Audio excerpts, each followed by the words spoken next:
Hey, if you don't know us We yet, are Leslie and April. we are two We chicks have been chatting. friends for 30 plus years and we have been learning and growing individually and together. Through this adventure called life. Get Get ready to ready to love love us. us. We are two badass chicks sharing our unique perspectives, dropping some knowledge with more than a few F bombs along the way. Join us, relax, and enjoy. Please comment, share, subscribe, and follow. Yeah, it was not a good look. Anyway, What are we talking about today? um, we can either continue our previous discussion because I think we had more to say on that. What don't we have more to say on? Lord I knows. know we were going to talk about reciprocation a little more, but if you want to dive into something Yeah. that's burning, I'm open to that too. No. Yeah, let's But I forget, remind me, forget where we left it that we wanted to talk about more. well, we were talking about reciprocation in personal relationships. We didn't talk about reciprocation in other arenas of life, like business, um, broader social, Yeah. family, that kind of thing. I think we So, touched on family, but not yeah. significantly. Yes. So let's start with business, since that's the scariest thing in the world right now. Yeah. Yes, it is. I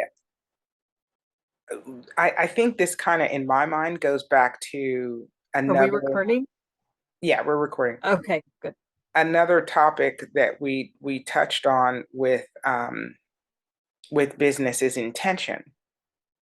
So I think reciprocation for me falls into that space of intention.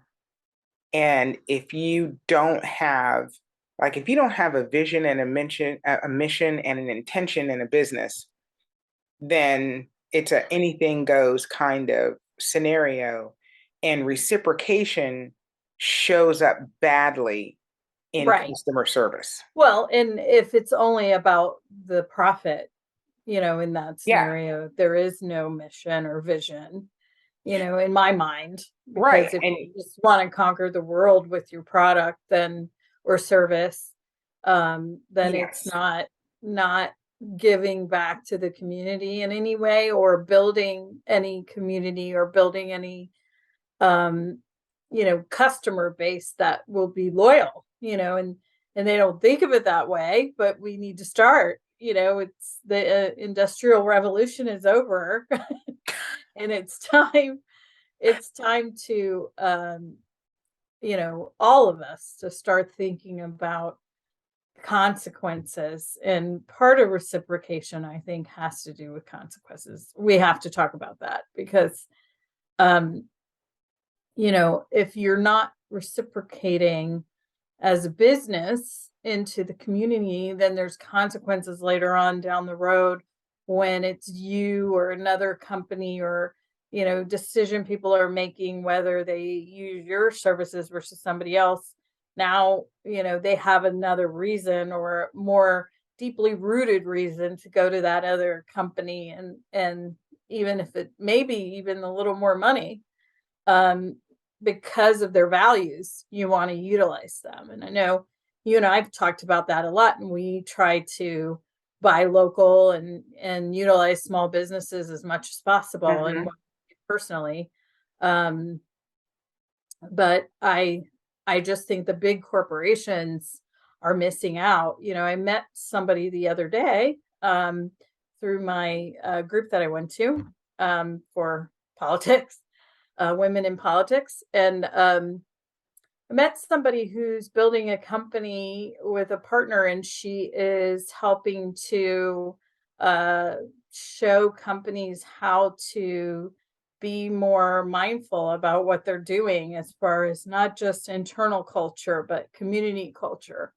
So interesting to me in the conversation because I was talking to her about, you know, um, what does that look like? Why do companies have to go outside? And it's really the crux of it was that the HR people really have no clue how to build that community. They've been solely, and nothing against HR people. I They got haven't something been against taught them. that. They haven't been taught how to do it. It's not been a muscle they've had to flex ever. So they don't know how. Well, it's And not even a muscle that's been installed.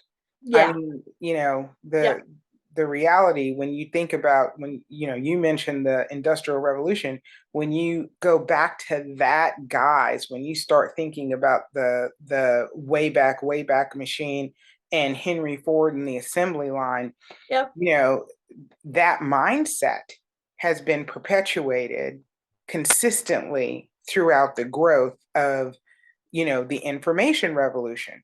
So now that our economics are not based on, or at least in this country for the most part, are not based on manufacturing, we haven't changed the way that we engage with people in any way, shape, or form. yeah. So we basically went from absolute slavery to intentional slavery to I don't know what the hell. Corporate slavery is what I call Exactly.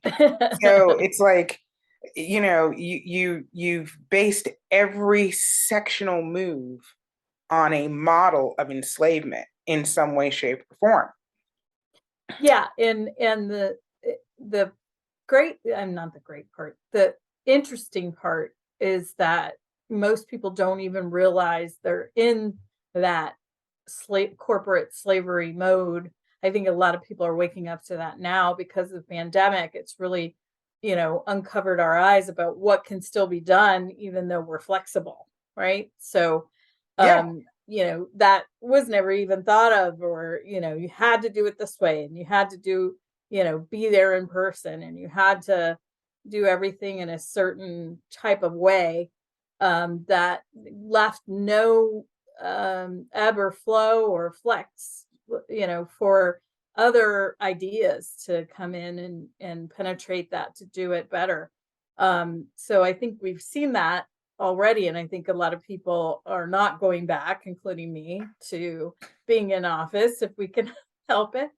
Um, but I really think that if businesses took a really hard line into saying, okay, if I build my corporation to have an element of community and involvement, and internal community, but also external, and have a voice around what it is we believe in and what we're trying to do to make the world better. So, Well, I don't think most companies even have that as a mindset. I don't think they're trying to yeah, make the world better. I they don't think aren't. their focus is community because I don't believe they have a community. I think their world conqueror mindset. Yeah, And I'm going to go out and I'm going to be the next Apple, I'm going to be the next Microsoft, I'm going to be the next, you know I don't even know who, but functionally you're going to be the next big dog on the block. And the reality is that's probably not going to be the case. There will be, those companies. You will have your Verizons and your, T-Mobiles and so on, those big, huge, standardized organizations that are out there in the marketplace. But if you don't believe that your community is every single person that you touch, yeah, every single entity that's involved in your business, if you don't see that as your community, then you really don't have a community. Your community is your stockholders, yeah. your I mean, investors. And that's right, been the which, mindset of corporate America for far too long. My community is the people I make money for. yeah. All y'all are like ants. You're a necessary evil. Yeah, which it should be that way, right? So No. it it should be that, and here's the benefit. We should talk about the benefits to the corporation. If you and I had this discussion with that person I was talking about that's doing Hmm. that consulting. She said, I said, what I think is fascinating also is that corporations don't realize that I think they are more now than ever, but it needs to shift, obviously, still, but that they will get a benefit from people wanting to come work for your organization, people staying in the organization because they're fulfilled and thriving, people, recommending either the product or coming to work. I mean, that is word of mouth is it's worth its weight in gold. We hardly ever talk Yeah. about that in marketing, but Yeah. But really awareness is doesn't how shift. I get a lot of what I do is from my friends and family. Hey, do you know of a good company for this or that, or whatever it Yeah. is? But Yeah. But I think to your friend's account or consulting business, the reason that needs to exist is because awareness isn't shift. right. Just because you're aware of something doesn't mean that you plan on implementing anything Yeah. to change. And No, and they don't change, know how, and they don't know yes, how to do it so that it doesn't feel so stuffy and contrived. It's like it has to be it has to be authentic. We talked about authenticity before.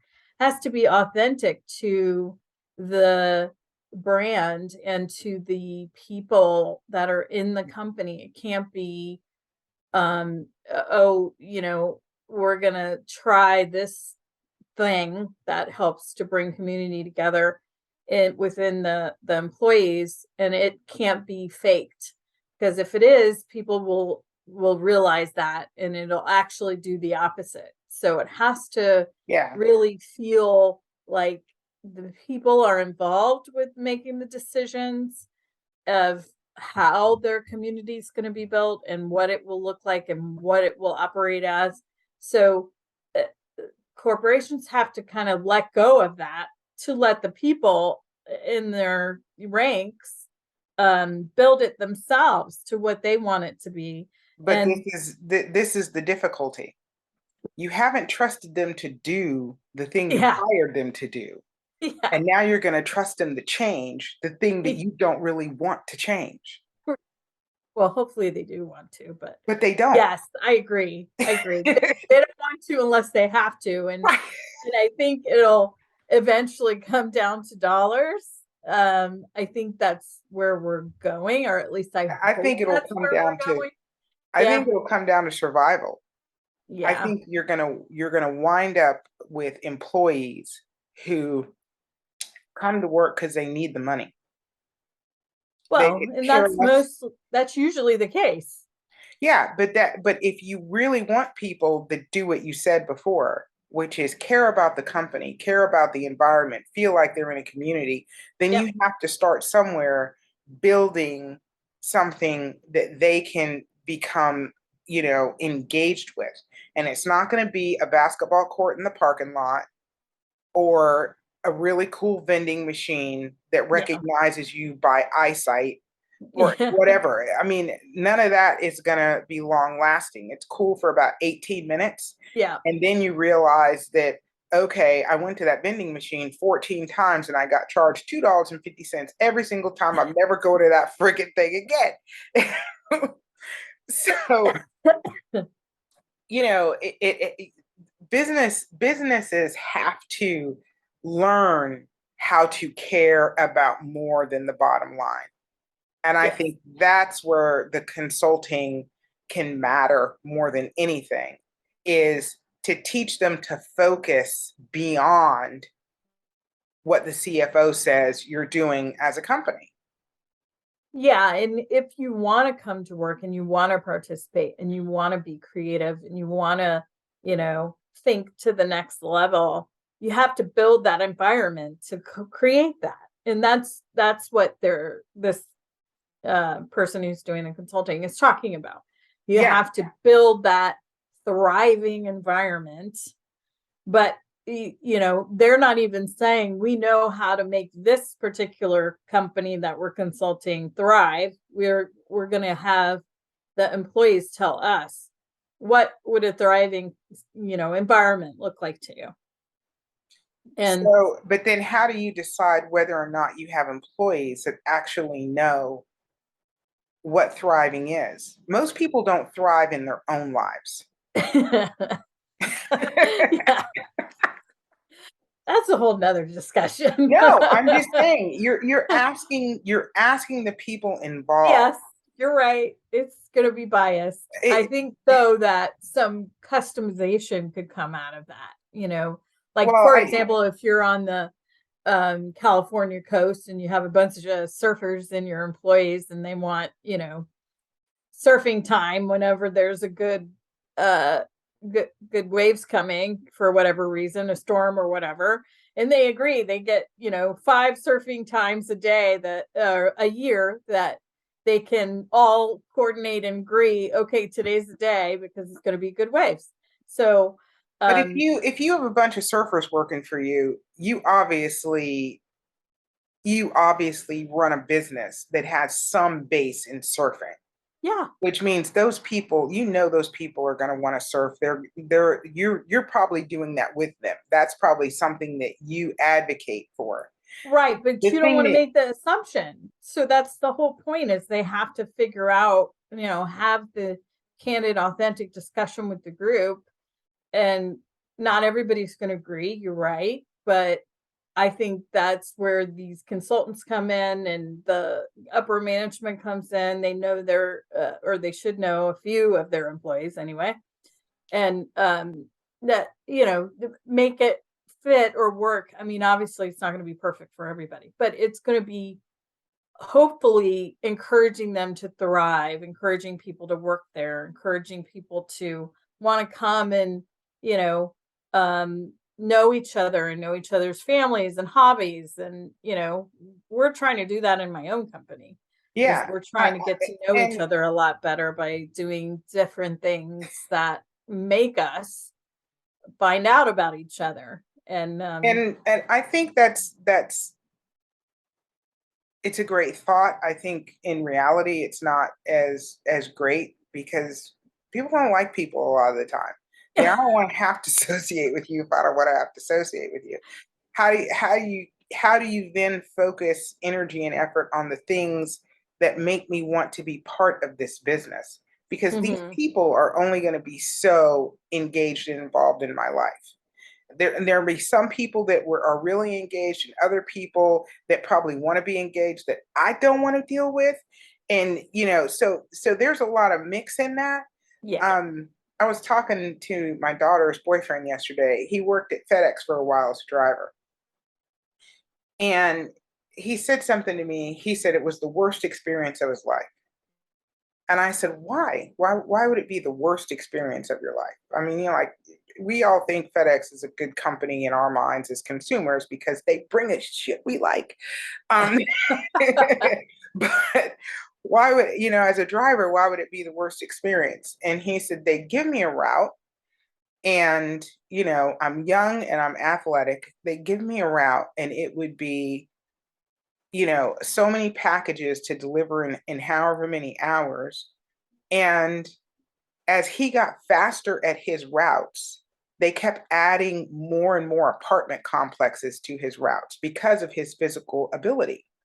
So he would spend all day running up and down stairs carrying packages.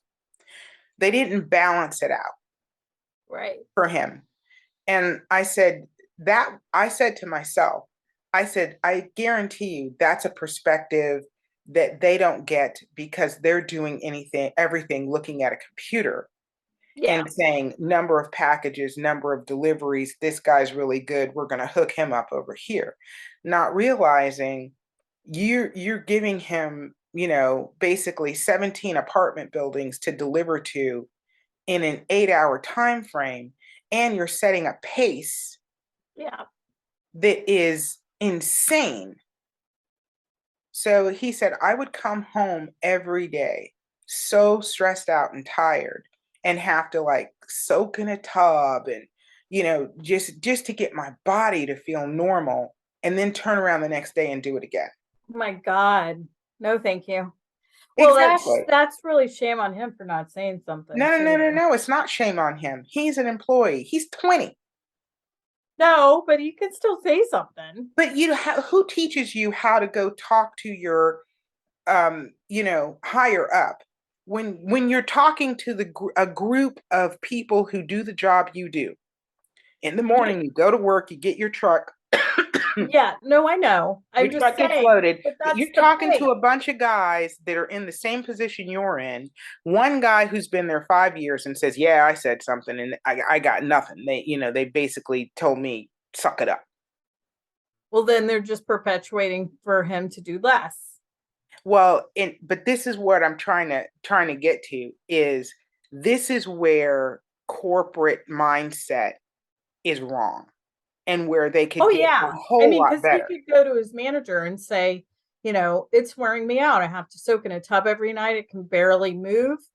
And it's too much. Here's what I think I should be doing that I would be able to sustain on a regular basis. And if they say no, then you get another job. And then Well, that in company has to April, figure out April.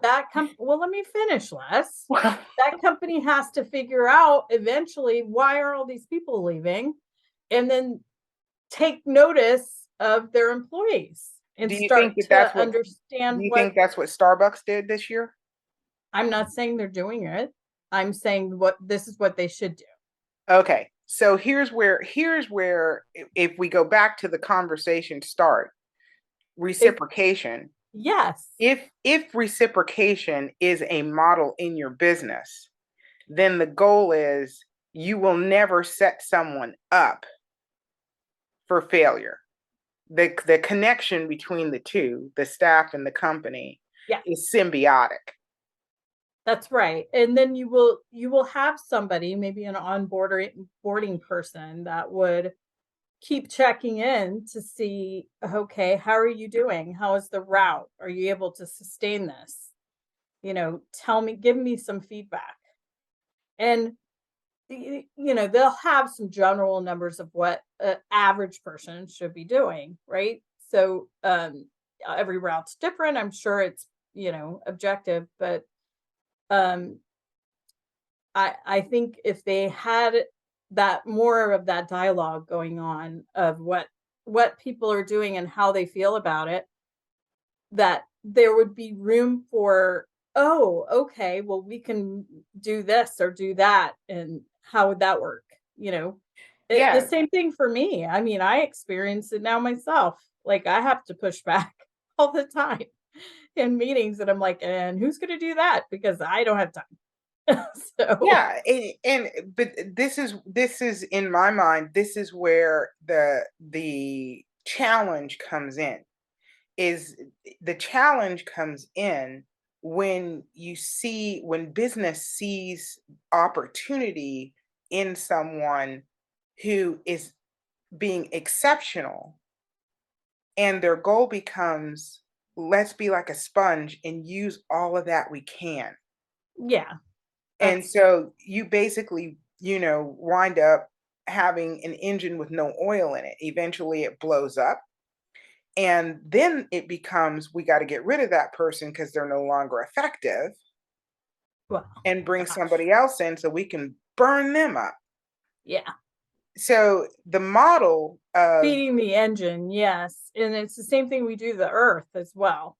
yeah, Yeah. we're doing it everywhere. Mhm. It is a whole entire mindset of industry is to take as much as we can get and give as little as we can get. Yeah. Instead of, if you give more, you naturally get more. Right. You know, That's that's the how way it should be. that's the way it is. I mean, it really is that way. We don't Yeah. practice it, so we don't see it. Yeah. So if we were to practice it more, we would see it more, and it would get bigger and bigger and bigger and bigger and bigger over time. I mean, when you were talking about, well, if the management would then talk to the employees, and then the employees would learn what the management really wants, and management would, understand the employees a little more, and then it becomes this reciprocal, beautiful, Yes. gorgeous thing. It's like I I challenge myself with how is it that businesses think? And it drives me nuts because I'm like, I don't understand what's wrong with you people. Just like John Deere 2 years ago when all of their employees walked out and they're like, we gotta, we have to impose some type of change in this situation. We're being taken advantage of. So we have to impose some kind of change. What can we do? Well, we tried talking. They're not listening to us. They're like, whatever. So they walked out and said, you know what? Y'all got this? Handle it. We're out of here. Finally, management came back, to the table and they had a conversation and a contract that the employees could agree to, and they had a much happier workplace and much happier employee base. But they pushed it to the point where the employees had to revolt. Yeah. There are plenty of businesses that say unions are terrible. We don't want unions. But you have to have unions because you screw people. Yeah. Well, there's that. And the expectation is you're going to get screwed and you're going to like it.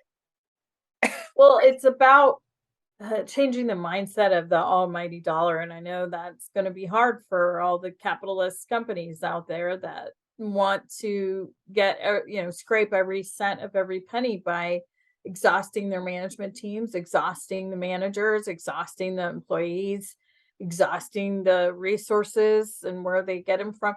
It's like perpetual all the way from the top, all the way downhill. So if that's the mentality, then yes, they're going to absolutely eventually reap the repercussions, which happened, sounds like, with John Deere. So I just hope, I pray and hope that enough people that are aware or awakened, if you want to say that, to the fact that we have to do it differently. There's no maybe or it's nice to do it this way. We have to do it differently or it's all going to come crumbling down, which I think we're reaping some of that, right now, financially, economically, all kinds of ways. The earth is rebelling against us. It's all coming to fruition, the consequences of us, and I've said this to you before, it's like we had a wave of industrial revolution party, and we rocked it out for all it's worth, and the party's over, and now now we have to clean up somehow, and we better figure it out quick because it's not unlimited anymore. The resources aren't unlimited. The people aren't unlimited. I mean, the boomers are retiring, so that brings down the actual population in the workforce to a lot, when all of them retire, and they're all doing that right now. So it's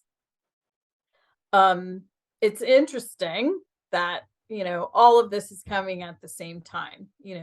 We need more workers. Now the pandemic, we have to work from home. Now companies are starting to look, how do we attract people and keep them? Because there's value in keeping, your knowledge base goes out the window when people leave. So, and there's a learning curve and a cost to that as well. If everybody leaves and knows what's going on, then you're screwed. So, I hope that they heed the warning, but it'll be interesting. That's all I know. I was talking to Jim a couple days ago. All right, hang on. Just got that 10-minute warning. I was talking to Jim a couple of days ago, and he was talking about how he doesn't understand how people are surviving because they're not going back to work. And I said, what do you mean? And he goes, people just aren't working anymore. I said, when you go to work, are there less cars? He goes, no. I said, is there less traffic? No. I said, what makes you think people aren't going to work? Fox News? Like, People People aren't what going to work at menial jobs anymore. no, people are, but not Well, as I many mean, people. not as many. And Yeah. I said, have you heard about the gig economy? And he goes, well, I know. And I said, well, a lot of people are learning to avail themselves of other ways to make money, Mm, and they're figuring it out. And if mm-hmm. you're making 12 to $20 an hour on a job, 9 times out of 10, you can find another way to make that money Yeah. and not have to deal with the nonsense Yep. of being an employee. And companies that have employees at that level, at that pay scale, have got to figure out that technology provides an opportunity that makes you irrelevant. So unless somebody wants to do that thing, unless somebody wants to mow grass, you better learn how to treat people better than you have, or you're Mm, going to be pushing a lot of mowers a long, long way. Or yeah. you're going to, whatever that thing is, you're going to be doing it. You're going to need to invest $100 million in the automation of making hamburgers mechanically, because you're not going to be able to get and keep employees. And the reason you're not going to be able to do that is because you do not understand reciprocation. You do not understand that people don't have to do this thing in order to survive. I don't have to do this thing. I can, use my car to DoorDash. I Yeah. can, sit at home and do consumer phone calls and customer service on the phone. There's 150,000 different ways to make a dollar. And more people are figuring out that the device that they hold in their hand all day has more computing power than the computer that sits on their desktop. Yeah, and they're able to monetize, anything that they love to do. So Exactly. YouTube uh, has changed the world a it thousand really percent, has. It a really has. 1,000%. And so many businesses are trying to figure out, how do I sell my widgets here, have my retail store, and leverage YouTube and leverage TikTok and not Yep. pay for any of Yeah, it? it's true. Yeah. It's like, I'm not trying to be mean to you. I'm trying to get you to understand, you know, that the shift is real, and you've got to figure out, do you want to survive what's happening now? Do you want to survive it? Because the people that are working for you want to thrive. And if they want to thrive in their life, if I work so hard at my job, all I can do when I get home is go to sleep, Yeah. my whole life has to take place on my 2 days off. Yep. That's insanity. It's insanity. And It- eventually I'm going to say, bite me, I'm out, Yep. which my daughter's boyfriend did. He was like, I quit. End of story. There's no way to make this better. So I got to get out of here, you know? And Yeah, and he's probably a, great employee to he have. is And they probably didn't even question why he left and didn't even 100%, talk to him about it. Yeah. 100%, 100%. Yeah. He So quit they're and they missing were him. like, See ya. bye-bye, Yeah. wish you wouldn't quit, but okay, gotta go. So I wish that the mindset was better in the corporate arena, Yeah. but I truly don't believe enough corporate businesses are willing to divorce themselves from the idea that their investors and their stockholders matter less than their employees. Mm, that's a great statement. Yeah, because if you don't have the engine going and thriving, then what is there to present the stockholders and investors anyway? It is. And Yeah. why would you want to invest with people who would prefer that you literally kill the people that make the money. Yeah. Yeah, it's crazy. Yeah. Yeah. I don't know if it'll happen, that shift will happen in our lifetime, but I'm hopeful that some companies will at least take heed to what's going on here out of sheer necessity, if not out of the shifting of their mentality.